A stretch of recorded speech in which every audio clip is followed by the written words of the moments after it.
Welcome to Embracing Life Again. I'm Catherine Kaufer, transition expert and minister. Together, we'll break through life's toughest barriers, rediscover joy, and start dreaming again. It's time to embrace life fully with purpose, passion, and hope.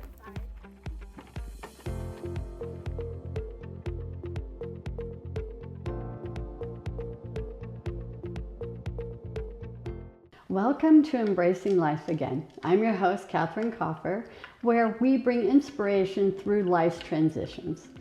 The purpose of our show is to inspire women to find more balance, to feel a sense of freedom, and to choose to dream again as we collectively stand in our power.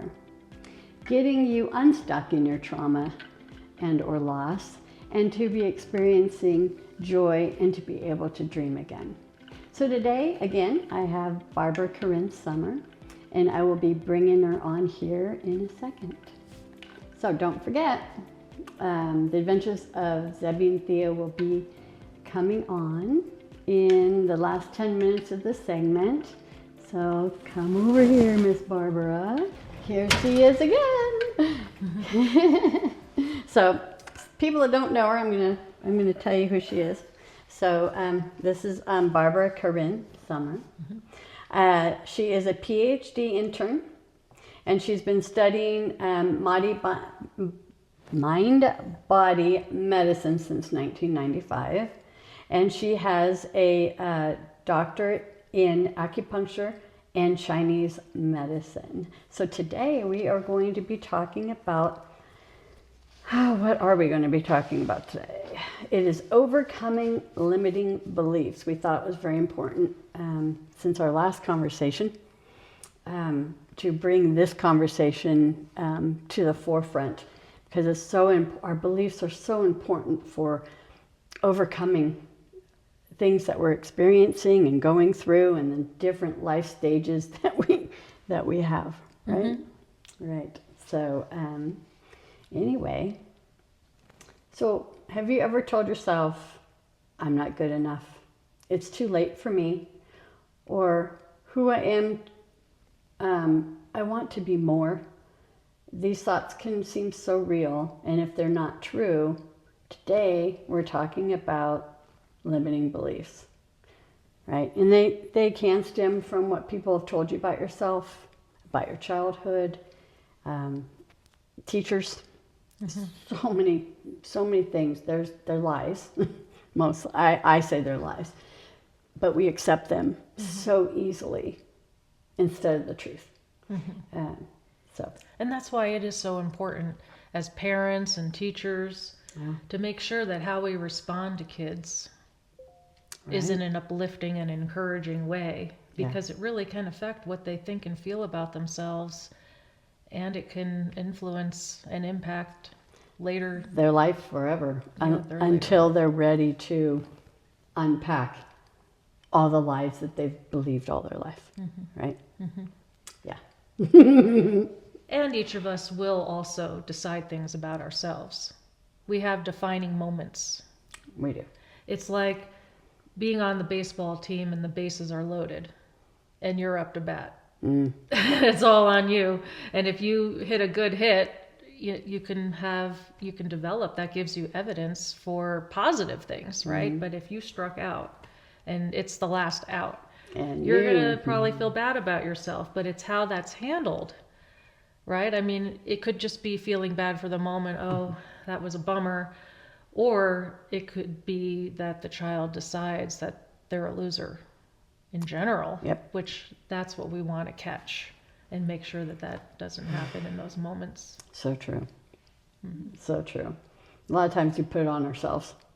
And then if we don't have affirmation or people telling us, right, what is the truth about yourself, that's when we keep going down the rabbit hole and have poor self-esteem, poor thoughts about ourselves. Mm-hmm. Yeah. So it's really important to have that coach on that team telling you, you know what, you'll get it next time. Right. You know, we're just going to keep practicing. It happens, no problem. Right. Right. So This is Hopefully a we have a great. coach like that and a parent like that. I know. And a teacher. I know I did not. So, so what is the? So this is a great segue. It says, what is the difference between a limiting belief and just being realistic? Because you hear people saying, I'm just being realistic. Like it justifies whatever they are saying, right? Well, a limiting belief often is that little whisper, that little voice in your head that says, I can or can't do it, that I'm not enough, that I'm not pretty enough, capable enough, any kind of enough, smart enough. Right. Whereas realism, or being realistic, more relates to, okay, well, is my goal too grandiose? You know, for example, if you are an Olympic athlete, you know, you were probably born with some measure of talent, that the way that if you were a runner, the way that your feet were, you know, shaped, if you're a swimmer, how wide your shoulders are, but you're not going to just one day arrive in the Olympics, right? Without any, you have to train for years, you know, so you have inherent talent that you were born with, and then you have your training and your dedication and commitment. So the realism might relate to, well, do I believe that I can be an Olympic athlete? Well, obviously we do have Olympic athletes, so somewhere you have to have a little bit of grandiose thinking that I can do this, and I can get there, and I'm going to win, Right. and be the best in the world. And so there is a time and place for that. You know, but if I don't do anything and I just sit on the couch and I'm like, yeah, I'm going to the Olympics, you know, then that's probably not going to work, and that isn't realistic, right? So true. So So true. Are limiting beliefs always conscious, or do they operate without us even realizing? I think a lot of times they operate without us even realizing. They're in our it. subconscious. Yes. Yeah. It's just like a whisper. You know, oh yeah, you're stupid. You're gonna do bad on that test. Your self-talk. Right? Or you're building this anxiety. Oh no, am I gonna be able to do it? Am I gonna remember? I can't sleep the night before. I can't remember anything. And then you're telling yourself all these negative things. And then guess what? You get to the test and you're blanking out. Because why? The frontal lobe shuts down. This is the frontal lobe. Under stress, our thinking capacity goes down. Right. And so if we remember to breathe, get ourselves calmed down, tell ourselves positive things. I'm going to do fine. I'm prepared. I listened in class. I took good notes. I reviewed everything. I read the textbook. I did everything I could. I'm going to do fine. I'm ready. And I'm ready. And you get a good night's sleep, and you eat a good breakfast, and you bring your tea and water to the test. And you did that self-care. Then you're relaxed and you're confident to take that test. And guess what? You're going to do better. True. So true. So there's a lot more involved in just thinking, oh, I can do it or I can't do it. But that thought influences how we feel and then impacts our behavior and our choices. Right. That's where it all hinges. So true. But you also have to have emotion behind it, or action. Right, behind action it. behind it, yes. Right. So I went to Tony Robbins starting in 2000, and I still do. But I yeah, love him. He's my teacher too. Yeah, he is always okay. You can say it till you're blue in the face, but until you have some action behind it and feel it, does it go in here and in here to where you're going to believe it? Right. Whereas if you just go, oh yeah, I'm good. Right, that's why he hypes So everybody different. up. Yeah. He's like, do you believe it? Do you believe it? Do you believe it? He even Yeah. teaches you a power stance that you're supposed to, and then just you do your power stance, and as I'm doing my power stance. Your hands like a fist on your hips. Yeah. Where it's like whatever Superman, it is, whatever it Superman, is, Superwoman. yeah, whatever it is. So I think it's very important to put, instead of your words behind it, you have to put emotion, you have to put feeling Right. behind it to make it sink in, to believe it, especially if it's a new belief that you want to believe, right? Right. If you're going to run a race, You're not going to go, oh, I think I can do this. right. You And then go need to on. pump yourself up. That's why you see the athletes jumping up and down, getting themselves ready. They're not only... Or they're listening to something. Right. Yeah, they're That not psychs them only up. warming up their body, they're changing their mindset Right. and their emotional state. So is there a common limiting belief that you hear from women, especially those healing from trauma and loss or big life changes? Is there a certain... Yeah. You know, too What is often it? when we've gone through trauma, we feel like we're unworthy, undeserving, we're not good enough. Yeah, You know, you get beaten down a little bit. it's true. And so someone who's been through trauma really needs encouragement, compassion, empathy, someone to listen and be encouraging. Right, Yeah. yeah. That's what I needed. I know that when I was going through mine, so May 5th will be 10 years of George being gone. And I didn't start my journey of truly loving myself or knowing I'm worthy. That's just been in the last year that I've really worked on it and know that, dang, I am, right? But boy, it can be a long journey if you're not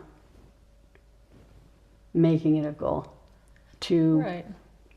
You know, know that someone about who's been yourself. through abuse, and I'm not saying that you have, but just in I general, have. someone that has been through abuse, Yeah, they tell themselves intellectually, you know, I didn't deserve that, and you know, I deserve better than that. But emotionally, it's harder to match that. right. And so that's what therapy is for, you know, to help unwind all of that, find other roots around that, and to help you get unstuck from that. And there are a variety of ways that we do that with CBT, cognitive behavioral therapy, DBT, an offshoot, dialectical behavioral therapy, as well as ACT, acceptance commitment therapy. Oh, So for instance, with acceptance commitment therapy, you would be aligning with your values as well as identifying where you're fusing with certain thoughts. oh, And then we try to detangle that fusion. We create a little bit of space for the thought. So if you're thinking, oh, I'm just not deserving, or I'm not worthy, then we hold that in observation, create a little bit of thought distancing from that, and then work with various reframing techniques in order to help prove to yourself otherwise. okay. But my question there is, I didn't know that I didn't love myself, and I didn't know that I didn't feel worthy. Right? Yeah, it's kind of insidious. It is, and I would have told you I did back when, but now after doing the work, I can tell you I didn't, but right? Right. So I was attracting what I was feeling, what I was really internalizing about myself subconsciously that I was not aware of, Right, right. right?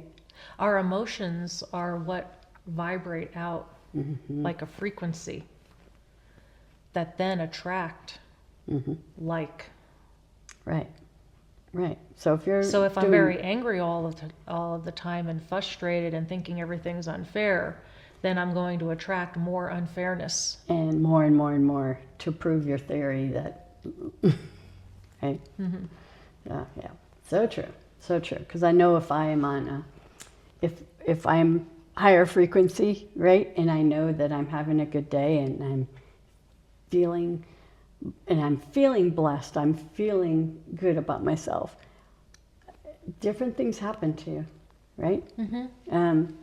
So Yeah, we attract a different response from others. You know, it's like if you smile, the world smiles back. I think that's really true. it is true. I always smile at people, or yeah. Even if I did I tell you the one day this gal, I was in the checkout line, and the gal at the that was ringing me up she was not having a good day. Very stressed. She was not, and so she said something kind of like cocky, and I'm like, Okay, so I could have responded two ways. I could have responded with life, or I could have responded right back to her with death, meaning life and death is in the power of the tongue, right? Right. Yeah. So I decided I'm going to be the bigger person. I'm just going to say, I am so sorry you're having such a bad day today. Is there anything I could do to help you? Oh, how nice. That's beautiful. And she stopped, and she's like, I had a horrible day today. And she just kind of spewed it out, and then she was all better. but it was because of things that had happened to her. So guys out there, we can't assume we know anything about anybody's day. And that's how I try and go through my days. I just because you're being to me doesn't mean that it's me. It's not necessarily me. It could be something that you just experienced and you're trying to process it, and I just said something that triggered something, and then Oh, that was so beautiful. How we can't take it personally. We cannot. And that's another thing I'm learning. It's like, and then if I want to know if it was me, I now have the strength to say, hey, did I say something to trigger you? I really didn't mean to, do anything. Are you okay? And then it becomes a conversation, and then everything's worked out. Right, because you show caring. But most people are just like, hi, bye, and we don't stop to really look at the other person, right? And this really has nothing to do with our topic. No, but it is. It actually does. It does, because I just know from after 2020, it's even harder for people to stop and recognize. Right, or even connect, just to get off connect. their phones and connect. And we are the most lonely generation now than ever. And there's more suicide now than ever. And a lot of it has to do with our beliefs. Right? Because we got dealt a really bad hand in 2020 to where it really, I think, totally changed the way we do things.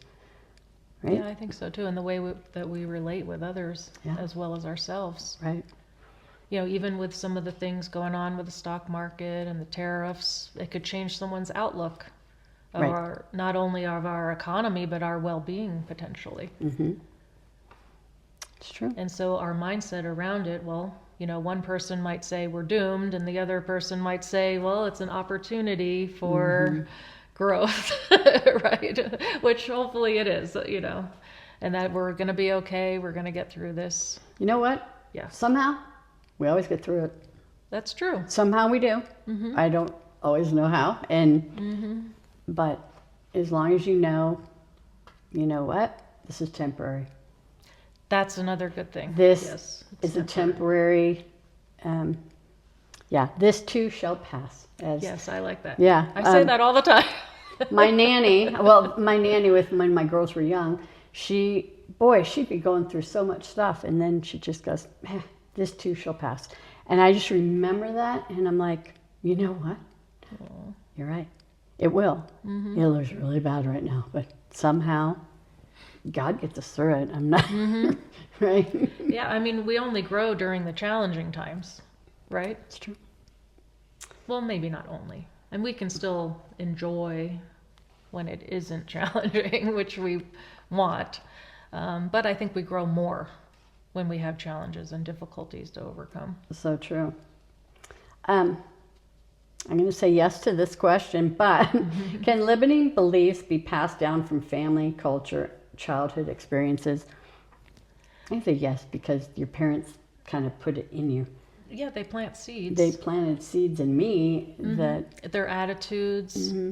their behavior modeling, what they say, is usually what they heard from their parents too. Exactly, yeah. And so, yes, I do definitely believe that is Yeah. the case. Yeah. So I always say, forgive them, for they know not what they do. Because unless they're doing the work, they are acting out of what they know. Only what they know, Right. right? Because they don't know any different, because that's what they're taught. Right. So then they put it to you, and then it's up to me to change that. And I did. So. And that's what I really do appreciate about our culture, especially out here in the West, where we have a growth mindset as part of our culture. That we do personal growth seminars, and we go to therapy, and we work on a lot more people work on themselves now than they did 50 years ago. So true. Okay. So now we're going to talk about how to recognize our own limiting beliefs, okay? So if someone feels stuck but isn't sure why, how can they begin to identify their limiting beliefs? Well, I think a limiting belief often is like a little whisper that passes through our mind. It could even be the voice in our head of a parent or someone of significance. But then we take it on for ourselves. And it often occurs through defining moments. And so that could be, that on the playground, somebody did or said such and such, and, how you were able to handle it, then determined what you think about yourself. It could be any kind of life experience. It could be even a loss, a death of a parent or a sibling, and then what you made that mean. It's our interpretations that create the self-limiting beliefs, or the beliefs about the world and others, like whether people are generally good or generally not good, right? And then we start attracting that. But it's not like it's our fault, because if I do believe that the world is good and then something bad happens, it doesn't mean that then the world is just bad. It just means that sometimes bad things happen to good people. True. That is true. Are there signs like procrastination, self-sabotage, perfectionism, fear of failure that often point to limiting beliefs? I believe so, because if you don't believe that you can do it and that you can be successful, then you're not going to get off the couch and do it. Why would you even start? Still going to play your video games, right? But if you believe I can do it, and I have a plan of action, and I'm going to follow through, then probably it will be successful. And so if you are someone that currently doesn't think that you can do it, doesn't think that you will ever be able to create your dreams and be happy or happier, there are ways that we can address that and have you prove to yourself that you can have your dreams come true and that you are someone that can do it. So in therapy, we would look at how and why did you develop that belief. In coaching, we would propel you forward through the vision of your life, goals, and action steps, and then prove to yourself otherwise. And the two meet in the middle. Therapy and coaching. True. How do these beliefs show up differently in areas like relationships, career, money, and health? Well, in relationships, am I worthy of love? Am I a lovable person? You know? So if you came from a loving family who was affectionate, you probably did cultivate that I am lovable, I am deserving of love. But what if you were abandoned as a child? Maybe you feel like no one wants me, no one cares about me, I'm not lovable. And so then there's more work to do, because of course you're lovable, Right. right? And do you think that's why some people bury themselves in work? At work? Tunnel vision, Yeah. to not have to deal with all of our emotions, become a workaholic. Yes, I think so. I think so, yeah. I think there's something there that they're avoiding. So it's at Yeah, work. that could be very true. So, yeah. Or overly ambitious, True. or a combination. So once we recognize limiting beliefs, what's the next step to change it? Well, there are various ways that we can reframe our thoughts. So what is a belief? It's something that we tell ourselves over and over again, Till we believe it. right? So if I tell myself negative, unhealthy thinking patterns, like catastrophizing and black and white thinking, you know, just always thinking the worst can happen, or having a mental filter, for instance, that I only see or believe what I think in the moment, and then I ignore all the other facts and evidence. You know, that could be an unhealthy thinking pattern, right? Wow, yeah. But instead, we can look at what the facts are. You know, is this true? Are there facts and evidence to support what I'm thinking? And we can reframe that. Don't we have to be present, though? You mean aware? Mindful? Yes. Okay.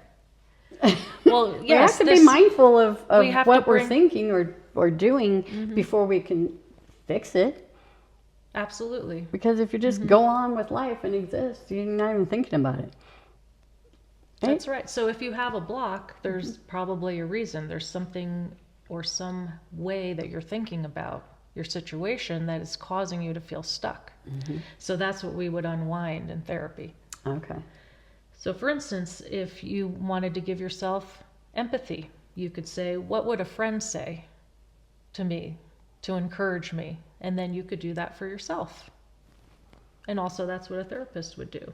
You can use words that are more affirming or supportive or compassionate to yourself and to others, right? Yeah. You can look at the context of what you're thinking. You know, is this a big picture type of situation? Is there a middle ground? Is there some neutral ground in this situation? Yeah. Instead of looking at extremes, right? Yeah. And that creates some thought distancing. It creates space for that negative thought or belief. Also, with our behavior, you know, what can I do that is in opposition to what I believe about myself to then prove to myself the alternative? So if I don't think that I can do it, then what if I make a plan with action steps and try and do it. and do the training and do the work, and then I prove to myself that I can do it. So can we completely eliminate limiting beliefs? I think that we all struggle with a limiting belief here and there. Yeah. It's a progression of improving, of becoming more aware, more mindful of when we kind of stumble over one. But you can catch that little whisper in your head. So true. Oh, I just saw it, right? Nope, that's not the truth. This is the truth, right? Right. So Yeah. with people you've coached and had as patients, what's one of the most powerful belief shifts you've witnessed in your work that truly changed someone's life? You know, I would say even for myself, you know, that I can go back through childhood and notice that there were certain times that I really did think that I could do it, and certain times that I thought, no, I can't do this, and close to giving up. Oh. But then I remembered, just do the work, you know, create a plan. And then it supports you. You build a structure that supports you by having that plan, by making goals that are achievable, that are SMART goals, right? Specific, measurable, achievable, realistic, and time-bound. SMART, the acronym. When you use those principles and you follow through on your action steps, then you're going to make progress. The only failure is giving up. It's true. You know, look at Abraham Lincoln. He had failed over and over again, where he lost elections as congressman, senator, all kinds of failures. I think he had 31 failures or something like that they say in the history books, but he didn't give up. And then he became one of the greatest presidents of the United States. Yeah. Right? Crazy. Yep. Even the Alexander Graham Bell. So, I mean, they just keep going and going and trying to get it going. Yeah. And then they usually do. Don't take life personally. Right? That's what we're talking about. And also don't take what other people do personally. Right. That's usually their problem. Right. That's a They're reflection acting of out them. of what they've been taught or what they've... So if someone treats you poorly, don't internalize that and then think that I'm not good enough or unworthy or unlovable or whatever the negative thought is. You know, don't take on other people's baloney. True. To put it mildly. Because they're usually, when they're acting out, they're usually acting out in their child. Right, they're acting out That's of a totally their different subject. own self-limiting beliefs. Right. But instead, look at the actual facts and evidence. Take responsibility for your part in a conflict. But don't let yourself be the dumping ground for the other person or everyone else at the same time, right? So if someone's watching right now who feels trapped by their limiting beliefs, what's the very first step that they can take today to start breaking free?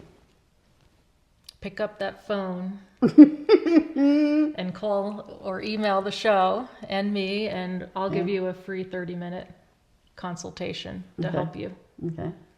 And to provide you resources, referrals, whatever it is that you need, and customize it for you. Right, right. So if you can leave the audience with one piece of advice about facing and overcoming limiting beliefs, what would it be? I would like to answer that by reading you a quote from Marianne Williamson. I love this quote. Okay. Our deepest fear is not that we are inadequate. Our deepest fear is that we are powerful beyond measure. It is our light, not our darkness, that most frightens us. We ask ourselves, who am I to be brilliant, gorgeous, talented, fabulous? Actually, who are you not to be? You are a child of God. Your playing small does not serve the world. There's nothing enlightened about shrinking so that other people won't feel insecure around you. We are all meant to shine as children do. We were born to make manifest the glory of God that is within us. It's not just in some of us, it's in everyone. And as we let our own light shine, we unconsciously give other people permission to do the same. As we're liberated from our own fear, our presence automatically liberates others. That's awesome. It's beautiful. It makes me cry. Yep. God did not want us to live small, guys. We did not. It's not our purpose. And really, all of the self-limiting beliefs are fear-based. So true. And a fear is false expectations appearing real. Yep. And it's not true. Yeah. So remember that. So true. And things can always get better. There's always hope. Well, when there's no hope, we die. So. Right. So reach out for support. Yeah, absolutely. So important. So remember, your thoughts are not facts. When we challenge the beliefs that hold us back, we open the door to possibility, freedom, and joy. So I want to thank you so much for being on today. Thank you for having me. And where can our viewers go to learn more about you and dive deeper into this work? Yeah, please email me. It's Barbara Karin 17 at outlook.com, spelled BARBARAKARIN 17 @ outlook.com. Very good. And then are you offering any Yes, I would love to offer you a free 30-minute consult to see what your needs are and how I might be able to help you or refer you to other resources. Very good. And or reach out to me, info at embracinglifeagain.com, and I can also give you more information for her. So thank you so much for joining, and I look forward to seeing you next week, and enjoy the adventures of Theo and Zebedee. Bye for now. Coming up next, Adventures with Theo and Zebby, right here on Embracing Life Again with Catherine Kaufer.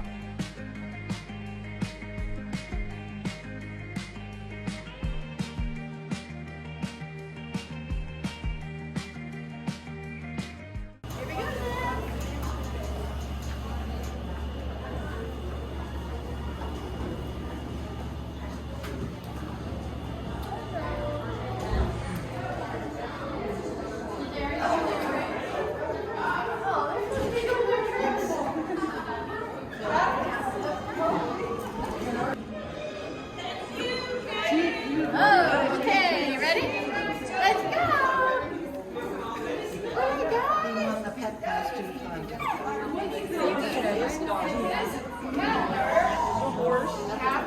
Kaufer. Isn't he cute?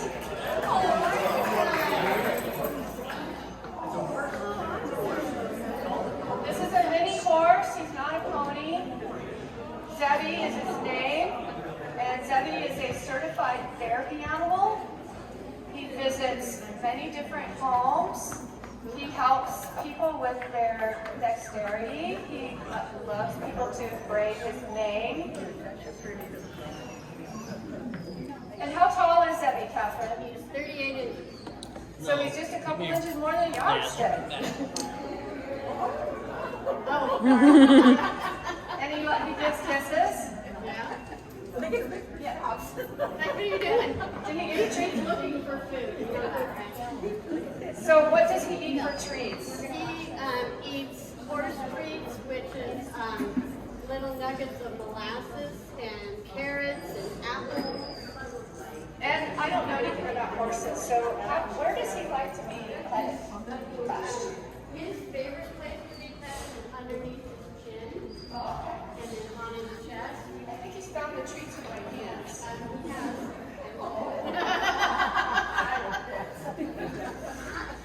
Yeah. And so he likes to be petted under the chin. And where else? Under his chin, on his chest, on his back. Okay. He likes butt rubs too, but that's up to you guys. Okay.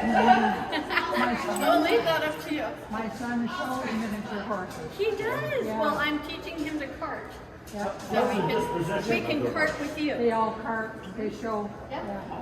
And what is his disposition? Oh, Mr. Mellow Surfer Dude. Are they all that way? No, Some of them are not as friendly. they're not as a lot of them are. I mean, a lot of them are friendly. It's really how you treat them, I think.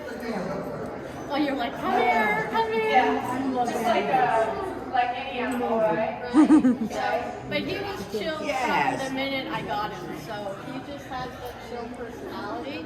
He loves people. He'd rather be with me than with the horses. So that's how I knew he'd be a really good therapy horse, because he has a healing sense about him. Because he's like, he cuddles up to you. And just, You know, I asked that question because I had a Shetland. well, That they're not Shetland as was the nice. nastiest dog I've ever had. I was glad to get rid of it. But most of these breeds they do good with humans then or what? Oh yeah. They're friendly and they Oh don't yeah, kick they're and bite. actually training them to be seeing eye dogs. Okay. Horses now. I'm really surprised to Yeah, see that. because they can, they're little enough to live in your house. They Okay, can I've be seen potty that. trained. I have this just in case he decides to. Yep. And then they lived about 45 years. Oh boy. And they're more of a better height for people that are blind, right? So you're going to start seeing more minis be seeing eye horses. So, And did you know that Arnold Schwarzenegger has a few of these animals? I'm not sure if they're ponies or horses or No. donkeys. No. They live in his house with well, him. he would if I'd let him. Yeah. You probably sleep on my bed. Yeah, I'm sure. So the first time I met Catherine, I don't know anything about horses, so she had to tell me, she let me have the reins, and he started pitching a little bit of a, I don't like you very much yet. I don't know you, because he was trying to, he's pulling me, and I said, what is he doing? He was He's pulling just me. testing you. And she said he was testing me to see if I would give up. Look at that. So when horses do that, they're releasing their stress if they're feeling any stress or anxiousness. So now he's just relaxing. He's not tired. He's just relaxing. What is the teeth all about? What is the teeth all about? Showing his teeth? Yeah. Nothing. He's just yawning big. So he's yawning when he does that. And when our dogs first met him, our dogs didn't mind at all. I thought we'd have dogs a little nervous because they hadn't seen an animal this big or a dog this big. They were all fine. Yeah. And he's been trained around dogs since he was a baby. I've had him since he's 1 year old. I've been his only owner. So I'm all he knows, really. Is 1 year old considered like a baby cut, like a puppy? He's still a baby. And adolescent? Yeah, they're about 3 years to like 7 dog years. So they're about 3. That's why they usually, if they're healthy, will live until about 40, 45. And how do you transport him around? I have a minivan. I have a little wheelchair ramp. He goes in the minivan. That way I can go to hospitals, anywhere I need to go, because the trailer is too big for him.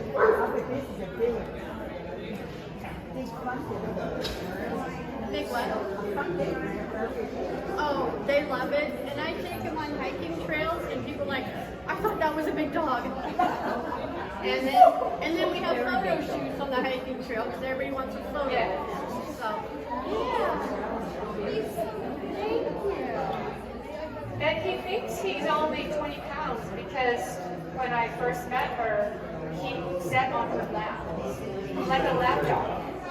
He literally went and sat on her lap. And I said, what's he doing? He says, he's sitting on my lap, like a dog. And I was, He'll put his both hooves over me and just kind of guide down. But he's 220 pounds. He is not a small dog.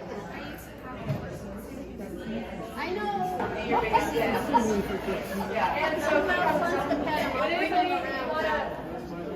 do you want the people to come up here and pet him, or do you think it's better to just take him around? I can do either. Mom. Okay, can we get him? Did you see him already? Do you want to? Do you want to see him? You want him to come up to you? Okay. Just after me. Sorry, this is slippery for him. That's why he has at least his front shoes on. Yeah. It's a boy.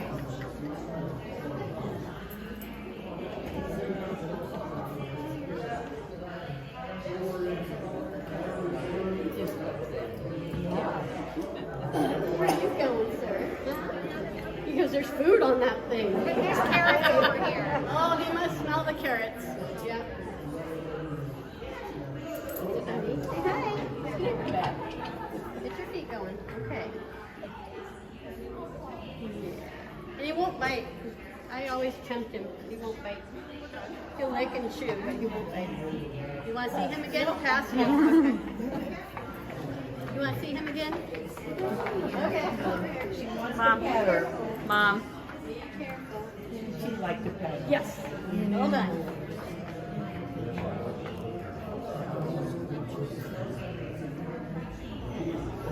We should see if he likes wine.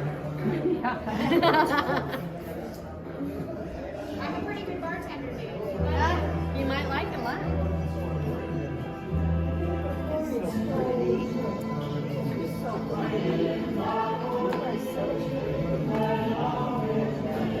How's your day going? Did he make your day? He's supposed to bring smiles and hope. That's his job. That's what I was. It's a boy. He's a boy and he's 10 years old. Does anybody back there want to see him? Would anybody like to? Anybody want to pet him, or are you guys good? If you want to pet the horse, raise your hand. She'll bring him by. Remember, he likes to be petted under the chin. Is there any food for me? Oh, you're good. You're good.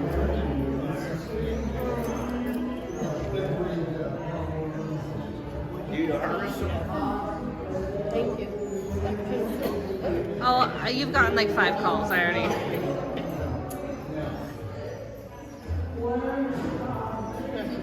Yeah, that's for inside for that floor.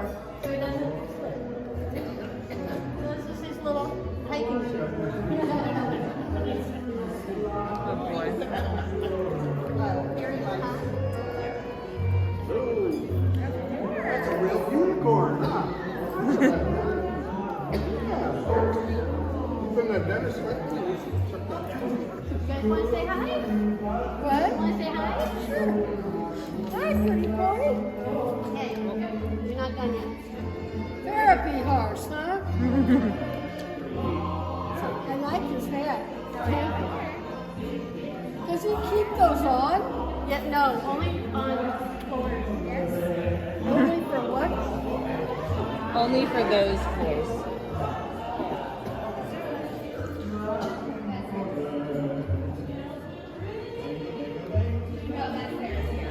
I like his shoes. Thank you. You ready?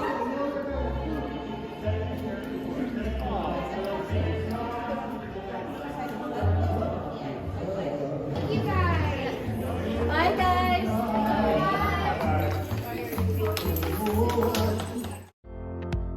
You've taken the first step to embracing life again.